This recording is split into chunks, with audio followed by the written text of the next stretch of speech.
In The Legend of Zelda Breath of the Wild, there are a number of important mechanics and concepts that the game never explains outright. At times, the game alludes to them, but the majority of the time, you're left to figure them out on your own, either by experimenting or completing a side quest that introduces a particular mechanic. With so many veiled secrets, we've compiled 9 useful things to know to help you on your journey. Be wary, there are potential spoilers ahead. If you enjoy this video, be sure to like and subscribe to our YouTube channel for more features on Breath of the Wild. For a rundown on the game's basics, check out our in-depth beginner's guide video.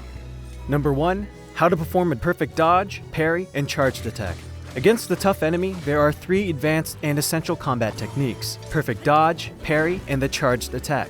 Perfect dodge allows you to slow down time after a precise dodge and inflict a devastating flurry attack upon an enemy. To execute a perfect dodge, jump out of the way of an attack right before it's about to hit you, and then press Y to perform the attack flurry. Parry allows you to use your shield to deflect an enemy's blow, leaving it vulnerable to an immediate counterattack. To parry, lock onto an enemy and press A right before their attack connects.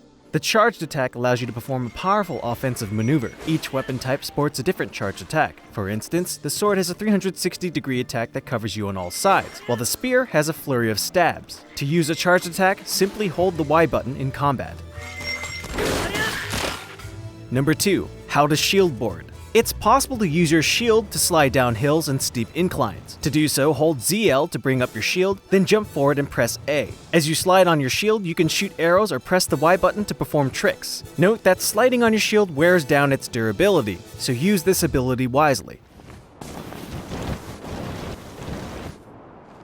Number 3. How to catch a horse. If you want to travel faster through Hyrule, you should find and tame a horse. The best place to get a horse early on is at the Blatchery Plain, where there are several roaming free. There are 2 types of horses to discover: spotted and one color. Spotted horses are great for beginners, as they're easier to tame and aren't as ill-tempered. One color horses are more difficult to tame and are often unwilling to follow your directions. But their higher stamina and speed more than make up for the grief. To tame a horse, sneak up to one and hop onto its back, and then mash the L button to soothe it before it kicks you off. After you've earned the horse's respect, take it to the nearest stable to register it. This allows you to summon it whichever stable you're at, if you get separated. If you want your horse to perform at its very best, you need to be attentive to its performance. When it cooperates, make sure to reward it by soothing it or feeding it an apple. But keep in mind, it's imperative to soothe your horse when it's panicked or stressed. Number 4. You can upgrade your armor. If you go up the hill from the shrine in Kakariko Village, you'll find a plant pod in a forest clearing. Hidden inside the pod is the great fairy Kotera, who requests 100 rupees from you to reawaken her power. If you oblige, she can upgrade your armor using components you find out in the world. For example, to enhance the Hylian tunic, you need to give her bokoblin horns. It's important to note that an armor set gains a special bonus after Kotera enhances each part twice.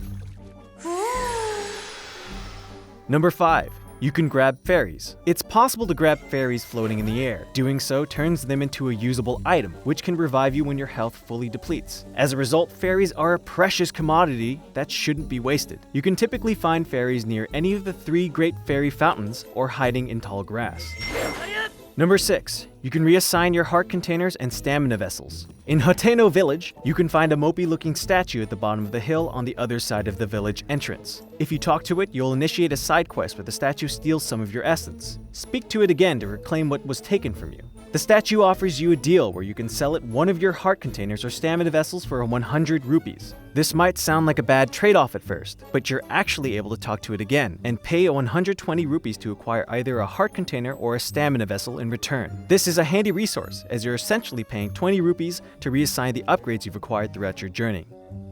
Number 7. You can expand your inventory space. On your way to Kakariko Village, you encounter a giant Korok named Hestu, who pleads with you to retrieve its maracas from a pack of bokoblins. Completing this task earns you the ability to upgrade your inventory space, but at a cost. Hestu asks that you supply him with Korok seeds he can use to fix his now broken maracas.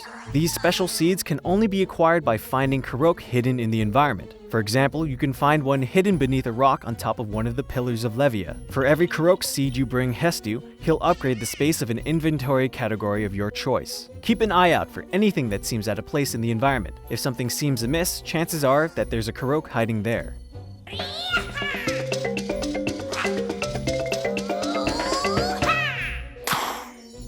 Number 8. You can buy a house. When you enter Hateno, you can find a group of construction workers attempting to tear down a house near the village shrine. If you talk to their head foreman Bolson, he'll ask you if you want to purchase the house. Accept his offer to strike a deal to acquire the house for a sum of 3,000 rupees and 30 bundles of wood. After buying the house, Bolson can furnish it with various upgrades. For example, you can ask him to install a door or to make you a bed you can use to rest overnight. However, each upgrade is going to cost you 100 rupees.